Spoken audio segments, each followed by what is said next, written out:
Boa tarde a todos, então. Depois dessa excepcional explanação do Dr. Conrado Paulino, qual é referência para todos nós, gostaria de chamar a doutora Cristiana Gomes Ferreira, advogada, professora, mestre e doutoranda em Direito pela Universidade Federal do Rio Grande do Sul, autora do livro Análise Econômica do Divórcio, presidente do Instituto de Direito e Economia do Rio Grande do Sul e diretora executiva do Instituto Brasileiro de Direito de Família da Seccional do Rio Grande do Sul. Doutora Cristiana, feliz em tê-la conosco hoje, a palavra está com a senhora.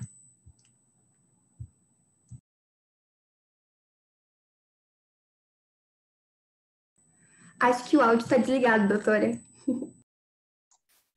Ai, sempre acontece isso, ainda não estou muito acostumada, gente, que horror, aplicativo que mais, um dos que a gente mais usa. Então, boa tarde ou boa noite a todos. Eu estava justamente questionando se seria boa tarde ou boa noite depois das 6 horas. Eu sei que existe essa dúvida, né? Mas eu darei aqui a todos, então, uma boa noite. Agradeço ao professor Daniel pelo convite, a Valentina pela acolhida, pelas informações todas e acompanhamento aí nesse período de preparação desse evento. Professor Daniel, sempre entusiasta dos eventos, né, de direito de família.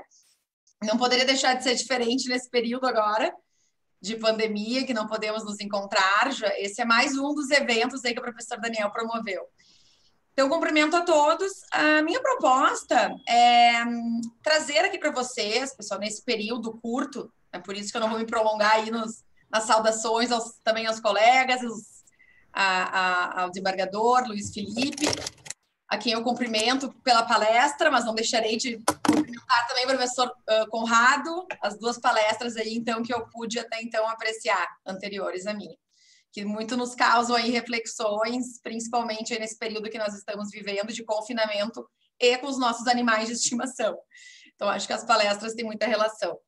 Dito isso, pessoal, o período é realmente, o tempo é muito curto para tudo que eu poderia trazer, é um assunto que eu tive, inclusive, uma dificuldade aqui de trazer um recorte que eu consiga enquadrar nesses 15 minutos aí que eu tenho, mas gostaria muito de trazer para vocês algumas ideias de uma pesquisa que eu tenho há muito tempo, né? Quem conhece minha pesquisa acadêmica, e tem vários colegas aqui que sim, já acompanham as minhas pesquisas na área da Law and Economics, que é uma disciplina muito comum, já está em todas as graduações e nos cronogramas de diversas pós-graduações dos Estados Unidos. Aqui no Brasil temos já algumas e cada vez mais em Direito e Economia.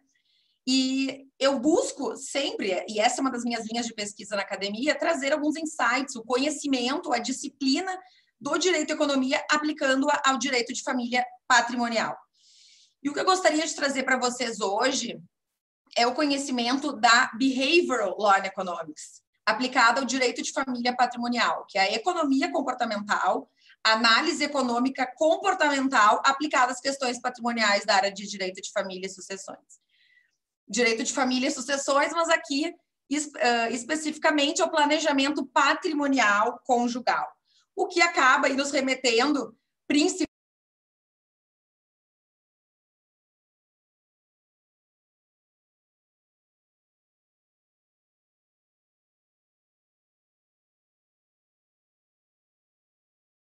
uma finalidade de divisão patrimonial eventual e futura num divórcio, porque repercussão nas questões sucessórias naturalmente sempre há. Então, dito isso, acredito que muitos aqui de vocês ainda talvez não tenham tido contato com essa disciplina, tentarei ser o mais didática e clara e possível, não avançando em algumas etapas introdutórias, tais como a noção do que é a ciência econômica.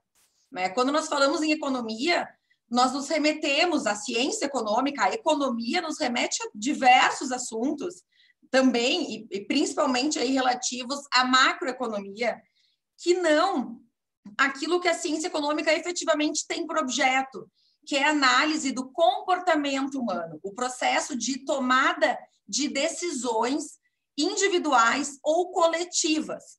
Toda a nossa tomada de decisão, em quaisquer esferas, searas da nossa vida, elas podem ser estudadas e são explicadas pela ciência econômica.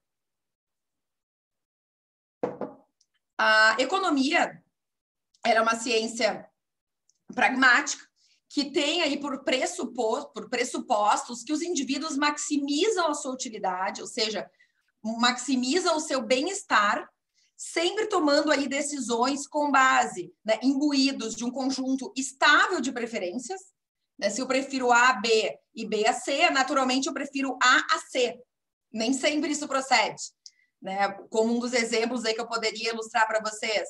Um conjunto estável de preferências e também a partir do acúmulo de uma quantidade ótima de informações. Como se as nossas escolhas sempre fossem uma etapa posterior ao momento em que eu me dou por satisfeito em relação ao acúmulo de informações, ou seja, eu vou esgotar todas as informações relativas a todos os assuntos e sempre farei as minhas escolhas, as minhas tomadas de decisão sempre estarão calcadas aí num exercício que esgote todas as possíveis alternativas que eu poderia me valer. Então, pessoal, a análise econômica do direito, se baseando a partir desses pressupostos de vários e diversos conceitos aí da microeconomia, não apenas da microeconomia, também da macroeconomia, analisa o direito sob esse enfoque pragmático e racional, né? A análise econômica do direito tem o direito como um sistema de criação de incentivos. A partir da forma como a legislação está alocada, como as leis são editadas, eu farei, então, e também a jurisprudência, eu farei com que os indivíduos reajam de determinadas formas, como os consumidores reagem aos preços, né? Então, nós temos várias teorias da economia para explicar a forma como a sociedade, todas as teorias da oferta, da procura, da demanda, que explicam como é que a sociedade, afinal, reage ao sistema de preços, que são, para a análise econômica do direito, nada mais do que as leis, que a estruturação da jurisprudência também, tudo isso, todo esse papel do Estado acaba, então, gerando esse sistema que vai ditar a forma como nós iremos nos comportar. Os indivíduos, então, eles fariam uma análise, pensem bem, num contrato, tá? A elaboração de um pacto antinupcial. Faria uma análise extremamente criteriosa e minuciosa de todas as possíveis alternativas e formas de alocação aí dos direitos de propriedade, dos arranjos negociais que são possíveis. O que a gente sabe que é uma quimera, né? Principalmente nesse momento em que há um intenso envolvimento emocional, em que diversas questões aí, principalmente de natureza psicológica, perpassam na nossa mente, na nossa vida, nas nossas memórias. É extremamente incrível nós termos isso como algo real, né? De que nós iremos nos imbuir de todas as informações. E a Behavioral Law and Economics, a economia comportamental aplicada ao direito de família, ela tem por precursor o economista Herbert Simon, que nos idos de 1970 criou a teoria da racionalidade limitada. Então, criando uma ruptura do paradigma da economia tradicional, que tem o indivíduo como um ser magnanimamente racional, e trazendo, discutindo essas habilidades cognitivas que nós temos, que não são infinitas. A todo tempo, a todo momento que nós estamos agindo, nós nos valemos de atalhos, de atalhos cognitivos, né? Ou de desvios cognitivos, porque nós não temos como fazer uma escolha que vai exaurir todas aquelas possibilidades que eu poderia sopesar. Eu quero água sem gás ou quero água com gás? Eu já tenho algum gatilho mental, algum incentivo, algo sei lá, porque hoje na parte da manhã eu tomei água com gás, então agora eu quero tomar água sem gás. Então eu vou sempre me valendo daqueles fatos, daquela minha memória, daquelas minhas crenças, que me fazem, então, tomar uma decisão. Nós estaríamos aqui passando o dia inteiro pensando lá na primeira decisão da manhã, que é se nós iríamos vestir as mulheres saia, calça, se nós iríamos colocar brincos de determinada cor ou não. Então, desde o primeiro momento, quando a gente acorda, o café da manhã, pão integral, todas as nossas decisões, elas são realizadas com base nesses atalhos, nessas formas que nós nos valemos, então, para cortar o caminho, né? De outra forma, nós não estaremos aqui sobrevivendo e vivendo um dia com diversas tarefas e decisões importantes a serem tomadas. Então, Herbert Simon traz essa teoria da bounded rationality, que nós temos uma racionalidade limitada e traz todas essas questões, todos esses conceitos também da psicologia cognitiva da época para realçar esses aspectos no processo decisório, admitindo que normas sociais, contextuais e processos psicológicos não podem deixar de ser analisados quando nós estudamos o comportamento humano. E é aí, então, que recentissimamente, em 2017, 2002 e 2017, respectivamente, o Prêmio Nobel de Economia foi conferido a Daniel Kahneman e Richard Thaler, justamente por terem incorporado esses estudos, essas contribuições da psicologia cognitiva à economia comportamental. Tá? Então, esse assunto é extremamente não só relevante, como atual. Se vocês forem analisar a autoria destes dois Nobéis, né, Thaler e Kahneman, vocês vão ler uma série de artigos e livros. Tem um livro interessantíssimo aí de autoria do Daniel Kahneman, é o Nudge. Não sei se todos, acredito que boa parte de vocês já ouviram falar, né, que a gente vai falar um pouquinho ainda se houver tempo, mas é naquela criação de mecanismos que o Estado nos dá um empurrãozinho para a gente agir de uma forma que ele tem por a melhor forma, justamente admitindo que nós não temos como racionalizar, nós não temos como questionar esse processo de tomada de decisão. Então, o Estado nos ajuda. Por exemplo, no momento em que o regime supletivo da comunhão parcial é eleito pelo legislador, nós estamos dizendo, sociedade, este regime aqui é melhor, porque se vocês nenhum outro regime, nenhuma gama de combinações e articulações patrimoniais fizerem, este será o regime. As repercussões jurídicas estarão lá também no Código Civil. Como é que ocorre, afinal, a sucessão do cônjuge e do companheiro à luz do regime da comunhão parcial? As pessoas, os leigos, não sabem. Muitas vezes, colegas aqui da nossa própria área jurídica não têm esse conhecimento. E é aí, pessoal, que os desvios, né, cognitivos e os atalhos cognitivos devem ser incorporados no papel do legislador. O Estado há que se balizar por diversas ferramentas que nós temos, a exemplo de algumas. A heurística da ancoragem. Estudos sólidos dos Estados Unidos, aqui no Brasil nós ainda não temos estudos empíricos, principalmente nessa área do direito de família patrimonial, e aí é um desafio que eu estou me aventurando aí a fazer agora no doutorado. Esses desvios vão, então, nos balizar, por exemplo, da ancoragem.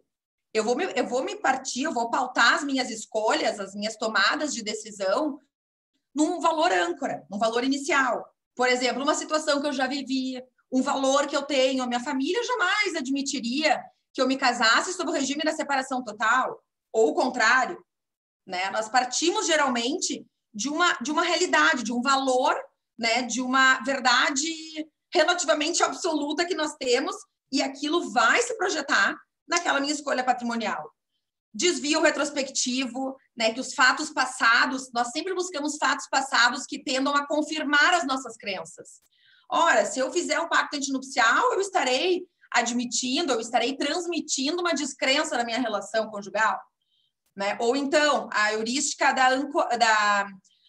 o viés do otimismo. No momento em que eu me caso, eu não estou, obviamente, ou assim se espera, né? Considerando a possibilidade de eu vir me divorciar. Não é? Embora a estatística hoje seja 50%. Né? E estudos lá norte-americanos também nos trazem essa evidência. As pessoas, embora quando se casem ou quando constituam uma união estável, não têm essa noção de que...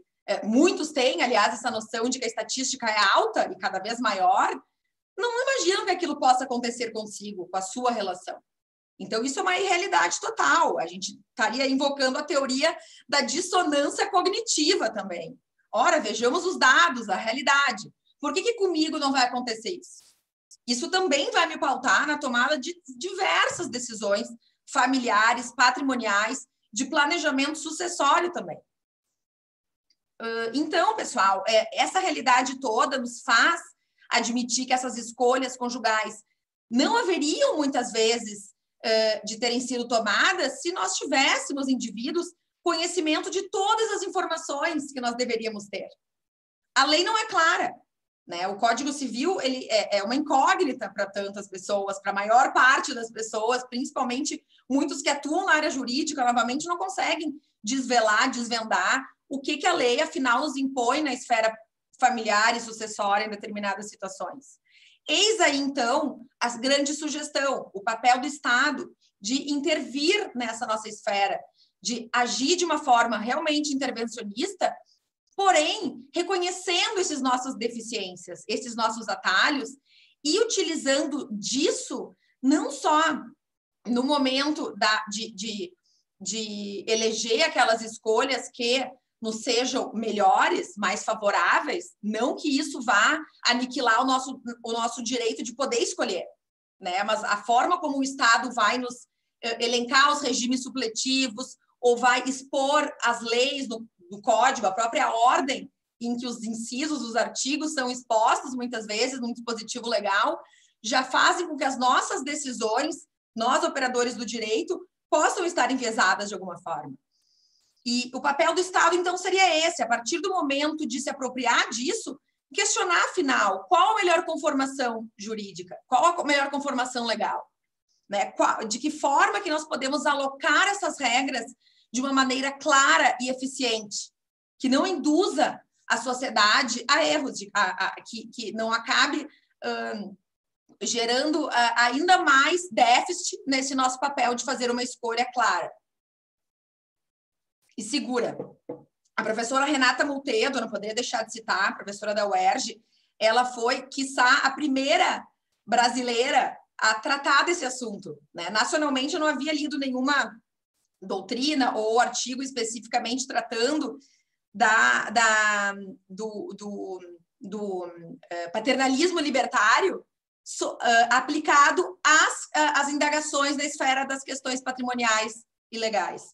A professora Renata, ela questiona se, afinal, para vocês terem noção, o regime supletivo da comunhão parcial é o mais adequado ou se isso não seria consectário de uma maior desinformação jurídica que nós temos.